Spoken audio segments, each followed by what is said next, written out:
नमस्कार, स्वागत है आपका कशिश न्यूज के यूट्यूब चैनल में। मैं हूं आपके साथ शमा सुहेल और आप देख रहे हैं गर्दा छाड़के।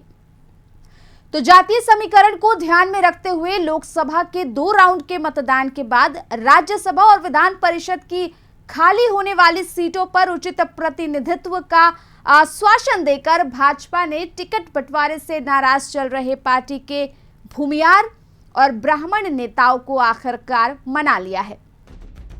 टिकट बंटवारे में ब्रह्मर्षि समाज की अनदेखी के आरोपों से घिरी बीजेपी अब डैमेज कंट्रोल में जुट गई है। बिहार में 2 चरणों के चुनाव संपन्न होने के बाद आखिरकार बीजेपी को इन आरोपों से हो रहे नुकसानों का आकलन हो गया है। पार्टी ने नाराजगी जताने वाले डॉक्टर सीपी ठाकुर और सच्चिदानंद राय जैसे नेताओं को मना लिया है। दरअसल इन दोनों ही नेताओं ने बीजेपी पर भूमिहार और ब्राह्मण समाज को टिकट बंटवारे में सही हिस्सेदारी नहीं देने के आरोप लगाए थे। इन्होंने कहा था कि इससे इस समाज के वोटरों में बीजेपी के प्रति नाराजगी है। डॉक्टर सीपी ठाकुर ने बयानों के जरिए ही नहीं बल्कि अपने फेसबुक अकाउंट के जरिए भी इस रवैये से बीजेपी को चुनाव में नुकसान होने की बात कही थी। लोग नाखुश हैं उस लिस्ट से, तो इसको हम लोग क्या करेंगे, हाई कमांड के यहाँ दिखाएंगे इसको कैसे।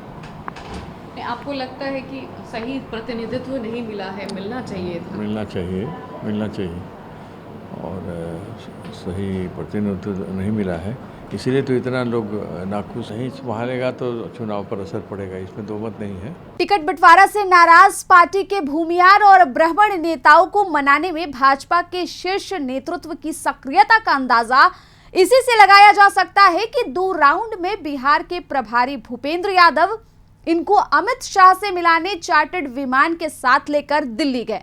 पहले सतीश चंद्र दुबे और सच्चिदानंद राय को और बाद में डॉक्टर सीपी ठाकुर को पार्टी अध्यक्ष से मिलाया गया। उनके ऐलान के बाद ये माना जा रहा था कि शायद बीजेपी पुतुल कुमारी की तरह उन्हें भी पार्टी से बाहर का रास्ता दिखा देगी। लोकसभा क्षेत्रों से भूमिहार समाज की नाराजगी का फीडबैक मिलने के बाद पार्टी बिहार प्रभारी भूपेंद्र यादव, सच्चिदानंद राय और सतीश चंद्र दुबे को विशेष विमान से लेकर आला कमान के पास ले गए।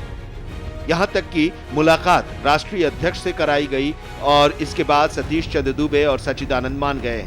माना जा रहा है कि इस मुलाकात के बाद अब सीपी ठाकुर और सच्चिदानंद राय दोनों नेता अपने समाज और पार्टी के बीच के मतभेदों को दूर करने की कोशिश करेंगे। हालांकि 2 चरणों के बाद शुरू हुई बीजेपी के इस कवायद से नाराज वोटर कितना मान पाएंगे, ये तो चुनावी परिणाम ही बताएगा।